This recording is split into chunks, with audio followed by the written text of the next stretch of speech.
আজ বিকেল অনুমানিক 5টা সাড়ে 5টার সময় উদারবন্দের চণ্ডীঘাটে হঠাৎ করে কিছু লোক খবর দিল যেখানে শিবস্থানের পাশে কিছু গোমাংস ফেলে রাখা হয়েছে।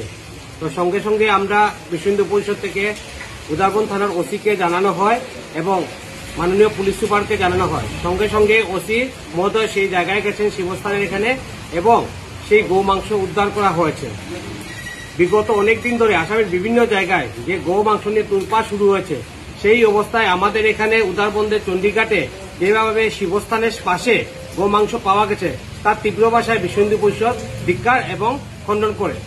যারাই এই ঘটনার পেছনে জড়িত আছে, যারা এই ঘটনা ঘটিয়েছে, আমরা পুলিশ সুপারের কাছে অনুরোধ রাখবো আপনি ইমিডিয়েটলি ওদেরকে আইডেন্টিফাই করলে দৃষ্টান্তমূলক শাস্তির ব্যবস্থা করুন। আমরা বিশ্ব হিন্দু পরিষদ এবং বজরং দলের পক্ষ থেকে আমরা সেটা ডিমান্ড পুলিশ প্রশাসনের কাছে রাখছি।